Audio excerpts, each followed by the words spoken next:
चुनाव के बाद नीतीश कुमार को मुख्यमंत्री भाजपा नहीं बनाएगी। क्यों नहीं बनाएगी? जी हां दोस्तों, आखिरकार बिहार में वही हुआ जिसका मोदी शाह को था डर। जेडीयू ने कर दिया सीना ठोक कर बड़ा ऐलान, नीतीश ही होंगे सीएम, नहीं तो बीजेपी खत्म। बहुत स्वागत है आप सभी का। आप देख रहे हैं द राजनीति का विशेष सेगमेंट खबर और विश्लेषण। मैं हूं जब्बार खान। दोस्तों, आखिर 15 अप्रैल आते आते ऐसा क्या हो गया जिसके बुनियाद पर जनता दल यूनाइटेड की तरफ से एक बड़ा ऐलान कर दिया गया, जिसने मोदी और शाह के पैरों तले से सियासी जमीन खींच ली। आखिर देर रात नीतीश कुमार का लालू प्रसाद यादव को वो कौन सा संदेश मिला जिसके बाद में लालू ने तेजस्वी को दिल्ली भेजा और राहुल गांधी तेजस्वी की एक खास मुलाकात और बैठक हुई। आखिर इन तमाम चीजों के बीच में नीतीश कुमार के बेटे निशांत कुमार ने जो ऐलान किया है उसके मायने क्या हैं दोस्तों? क्या नीतीश कुमार अपने प्लान बी को लेकर के एक बार फिर से आश्वस्त हो चुके हैं कि बाय हुक बाय क्रुक इस बार जेडीयू को हम 43 पर अटकने नहीं देंगे, मुख्यमंत्री की कुर्सी हमारे ही पास रहेगी? आखिर पहले अमित शाह और उसके बाद में बीजेपी के कई नेताओं, यहां तक कि दिलीप जायसवाल से लेकर के दूसरे तमाम नेताओं के बयान के बाद में नायब सिंह सैनी ने जो कुछ कहा उस पर निशांत कुमार ने एक साथ 100 सुनार की एक लोहार के करके सीना ठोक करके जो ऐलान किया है, उसके बाद में बिहार की स्थिति राजनीतिक तौर पर सियासी वोट किस करवट बैठेगा, विस्तार से आपको बताते हैं दोस्तों। सारे सवालों का जवाब इस शो में आपको मिलेगा। अंत तक वीडियो प्लीज जरूर देखें क्योंकि खबर बड़ी है, बिहार से लेकर के दिल्ली तक राजनीति बड़ी है, हलचल काफी तेज हो चुकी है दोस्तों, बिहार की राजनीति में नीतीश कुमार के बेटे निशांत ने सीना ठोक करके जो बयान दिया उससे मोदी शाह की सारी रणनीति ध्वस्त हो चुकी है। जेडीयू ने ऐलान कर दिया कि सीएम तो बस नीतीश कुमार ही होंगे।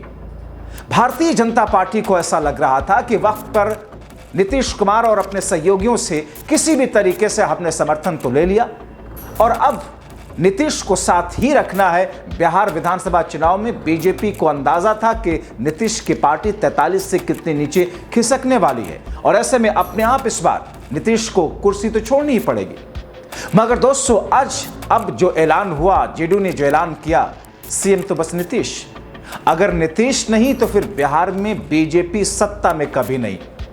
इसके मायने निकाले जा रहे हैं। नीतीश के बेटे निशांत कुमार के बयान का राजनीतिक जानकार यही मायने निकाल रहे हैं दोस्तों, निशांत का बयान उस समय आया जब एक दिन पहले नीतीश का लालू को कोई खास संदेश गया। उसके फौरन बाद लालू ने तेजस्वी के दिल्ली भेजा, राहुल के साथ में मुलाकात हुई। बताया जा रहा है कि उस मीटिंग में कोर एजेंडा इंडिया गठबंधन बिहार में विद नीतीश विदाउट नीतीश भी था, यानी कि पर्दे के पीछे खिचड़ी फिर से पकनी शुरू हो चुकी है। ईंधन को फिर से जलाया जाना शुरू कर दिया गया है जिससे मोदी शाह समेत बीजेपी अनजान थी और अब नीतीश के बेटे निशांत ने सीना ठोक करके बड़ा ऐलान कर दिया। दोस्तों, क्या कहा सुन लीजिए। चुनाव के बाद नीतीश कुमार को मुख्यमंत्री भाजपा नहीं बनाएगी। क्यों नहीं बनाएगी? अभी अमित अंकल बोल के गए हैं कि सीएम बनेंगे पिताजी। सम्राट चौधरी कह रहे हैं कि 15-15 साल तक हमारे नेता हैं, तो फिर कोई सवाल ही नहीं उठता है। साफ है वो सीएम। क्या किसी को टक्कर में देखते हैं? क्या किसी को टक्कर में देखते हैं? अरे ठीक है, 100% ठीक है। आराम से 5 साल सरकार चला सकते हैं। सरकार चला सकते हो। पर्सनल अटैक कैसे करें? जनता देख लेगी, जनता देखेगी, जनता सब सुन रही है, वही फैसला लेगी। किसान जी, आज इंगेजमेंट पे आप आए थे, आपके मित्र की इंगेजमेंट थी, क्या कहेंगे?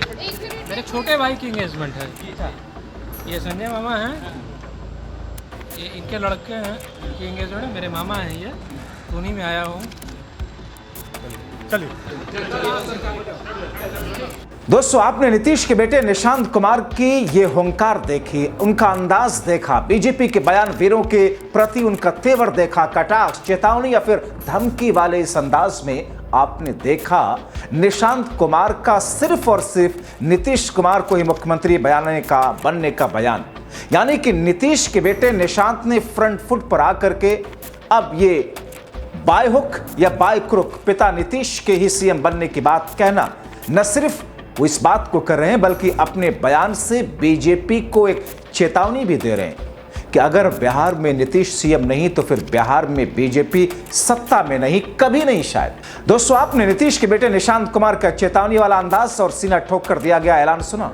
अब आपको निशांत का एक और बयान सुनवाते हैं, जिसमें निशांत कुमार न सिर्फ नीतीश के सीएम होने का ऐलान कर रहे हैं, बल्कि अब लीड रोल में आकर के बिहार की जनता से एक खास अपील भी कर रहे हैं। सुनिए बिहार की जनता से नीतीश कुमार के बेटे निशांत कुमार की एक मजे हुए पॉलिटिशियन की अपील है क्या दोस्तों? कि आप सब एनडीए की सरकार बनाए, पिताजी को तो नेतृत्व में लाए। अमित शाह अंकल आए, उन्होंने भी कहा कि पिताजी ही रहेंगे सीएम फेस। फिर सम्राट चौधरी जी भी ने कहा कि वो तो 15 साल हमारे साथ हैं, तो पिताजी के नेतृत्व में लड़े, चुनाव जीते हैं और विकास का काम जारी रखें। बिहार की जनता से अनुरोध है कि जो 2010 में बहुमत दिया उससे भी ज़्यादा दे। तो दोस्तों, आपने देखा कि एक तरफ उन्होंने नहले पर दहला किया, 100 सोनार की एक लोहार के करके भारतीय जनता पार्टी की राजनीति के ताने बाने को उधेड़ दिया, और दूसरी तरफ एक मजे हुए खांटी राजनीतिज्ञ के तौर पर बिहार की जनता से अपील कर रहे हैं कि एनडीए को जिताइए, जेडीयू को 2010 की तरह उस अंदाज में सीट दिलाइए जब 110 या उससे पार जेडीयू को सीटें मिली थी। सरकार तो हमारी ही बनेगी, मुख्यमंत्री तो नीतीश कुमार ही होंगे। अमित शाह इसका ऐलान कर चुके, कैसे नहीं बनाएंगे मुख्यमंत्री। ये जो टोन रहा है दोस्तों और जो ऐलान है, दोनों को मिलाकर के अगर देखें तो इसके मायने क्या हैं? राजनीतिक बुद्धिजीवी इसके जो मायने निकाल रहे हैं वो अपने आप में मोदी शाह समेत भारतीय जनता पार्टी के खेमे के लिए ऐसा झटका है जिसके लिए बीजेपी तैयार ही नहीं थी दोस्तों। और अब कहा जा रहा है दरअसल ये बयान नीतीश के बेटे निशांत का नहीं है, बल्कि ये बयान जेडीयू और नीतीश कुमार का है, जो निशांत कुमार के जरिए दिलवाया गया। और इस बात को बीजेपी अच्छे से जानती और समझती है। तो क्या बीजेपी झुक जाएगी? क्या बीजेपी नीतीश को समझा लेगी, या फिर नीतीश ने आर पार करने का फैसला ले लिया है जिसमें नीतीश अपने प्लान बी पर कभी भी जा सकते हैं, यानी कि बीजेपी का साथ चुनाव से ठीक पहले नीतीश छोड़ सकते हैं, क्योंकि उसमें नीतीश कुमार को फिलहाल कोई खतरा नहीं दिख रहा। दोस्तों, आपको एक अंदर की बात बताता हूं, नीतीश का फाइनल प्लान है क्या और बीजेपी का गेम प्लान है क्या? मगर उससे पहले आप जल्दी से जान लीजिए कि यह विवाद हाल में दोबारा कैसे शुरू हुआ, जिसे मोदी शाह ने शांत करने की कोशिश की थी।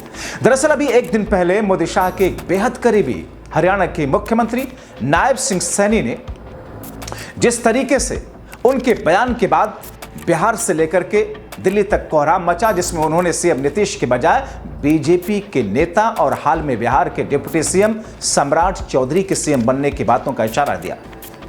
दरअसल महात्मा ज्योतिबा फुले जयंती पर आयोजित राष्ट्रीय जागृति महासम्मेलन में हरियाणा के मुख्यमंत्री नायब सिंह सैनी ने कहा कि बिहार में सम्राट चौधरी के नेतृत्व में विजय पताका फहराया जाएगा, और इस बयान से बिहार से लेकर के दिल्ली तक की राजनीति गर्मा गई। जेडीयू और बीजेपी के बीच में मानो तलवारें म्यान से सियासी तौर पर खिंच गई। हालांकि तभी जेडीयू ने तुरंत पलटवार करते हुए कहा कि चुनाव नीतीश कुमार के नेतृत्व में ही लड़ा जाएगा। दोस्तों, नायब सिंह सैनी के पहले भी एक ऐसी स्थिति उत्पन्न हुई थी जब फरवरी में निशांत कुमार ने कहा था कि नीतीश कुमार को सीएम चेहरा घोषित किया जाए। नीतीश के बेटे निशांत के उस बयान और डिमांड के बाद बिहार बीजेपी के अध्यक्ष दिलीप जायसवाल ने काउंटर करते हुए कहा था कि सीएम का चेहरा बीजेपी का संसदीय बोर्ड तय करेगा, संसदीय दल का बोर्ड। ठीक वही लेजा था उनका जो कुछ महीने पहले अमित शाह ने बिहार के सीएम फेस को लेकर के देश के एक बड़े टीवी चैनल के कार्यक्रम में कहा था। दोस्तों, बिहार में और बिहार का सीएम बीजेपी का संसदीय बोर्ड तय करेगा, ये कैसे संभव है दोस्तों? ये तो आम आदमी के लिए भी समझने से परे है, तो फिर नीतीश, निशांत और जेडीयू के लिए कैसे आसान होगा?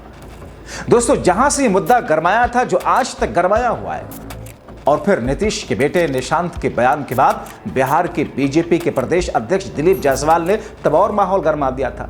तब उनके उस बयान के बाद में विपक्ष ने इस मुद्दे को जोर शोर से उठाया और कहा था कि बीजेपी नीतीश को किनारे करने की कोशिश कर रही है। मामला बढ़ता देख डैमेज कंट्रोल करने के लिए सम्राट चौधरी को सामने आना पड़ा था उस समय। दोस्तों, तो अब सवाल ये है कि नीतीश का अगला एक्शन क्या है और उस पर बीजेपी का गेम प्लान क्या? मगर मोदी शाह के नीतीश के खिलाफ पर्दे के पीछे जो गेम प्लान है, क्या उससे बीजेपी को फायदा होगा? ये बड़ा सवाल है। दोस्तों, मैंने जहां तक इस विषय को बिहार की राजनीति को कवर करने वाले वरिष्ठतम पत्रकारों नीतीश लालू की राजनीति पर बारीक नजर रखने वालों या फिर बिहार के लिए मोदी शाह की रणनीति पर विश्लेषण करने वालों से बात करके समझने की कोशिश की, उससे यही लगता है कि बीजेपी फंस चुकी है। अभी तक वो बीजेपी जो नीतीश कुमार को फंसाने के भ्रम में थी, खासतौर पर वक्फ संशोधन विधेयक पर नीतीश कुमार का समर्थन लेकर के उसे ऐसा लग रहा था कि नीतीश को फंसा दिया, एक तीर से दो निशाना साध दिया। ऐसे में भारतीय जनता पार्टी के लिए कहा जा रहा है कि अब बीजेपी दरअसल एक ऐसी स्थिति में आ गई जिससे निकलने के लिए भारतीय जनता पार्टी के पास रास्ते नहीं। एक ऐसे अंधेरे तिराहे पर मोदी शाह खड़े हुए हैं बिहार की राजनीति को लेकर, जहां पर दाएं जानिब कुआं है, बाईं तरफ खाई है और आगे ऐसे कटीले तारे वाले रास्ते हैं जिस पर बिजली की सप्लाई है, जिसे छूते ही शरीर बेदम हो जाता है। तो ऐसी स्थिति में भारतीय जनता पार्टी के लिए स्ट्रैटेजी है क्या दोस्तों? फिलहाल आज की डेट में बीजेपी के लिए सामने अंधकार ही है, क्योंकि बीजेपी अगर जरा भी टिट फॉर टैट वाली रणनीति अपनाएगी, वो जानती है बीजेपी कि नीतीश कुमार को छिटकने में देर नहीं लगेगी। और बीते 24 घंटों के जो घटनाक्रम हुए हैं, उस घटनाक्रम में साफ साफ संकेत छिपा हुआ है कि मोदी शाह को फिलहाल खामोश रहना है। उसमें छुपा हुआ कि नीतीश कुमार जो फैसला ले रहे हैं, अब नीतीश कुमार को रोक नहीं सकती बीजेपी, या तो नीतीश की शर्तों को मान ले। तो फिर एक ऐसी स्थिति जिसमें नीतीश कुमार और जेडीयू के उस बयान को निशांत कुमार के मुंह से आपने देखा और सुना, बीजेपी के पैरों से जमीन खिसकी हुई है। एक ऐसा झटका बीजेपी के लिए जिसके लिए बीजेपी तैयार ही नहीं थी। आगे क्या होगा, पल पल के अपडेट के साथ आपके सामने हाजिर होते रहेंगे। फिलहाल अभी के लिए इस वीडियो में इतना ही। जागरूक रहें, जागरूक करें दूसरों को, खबर शेयर करें उन तक, और जिन्होंने सब्सक्राइब नहीं किया प्लीज सब्सक्राइब कीजिए ताकि निडर, बेबाक, निष्पक्ष और असली खबर आप तक पहुंचे सबसे पहले। बहुत शुक्रिया।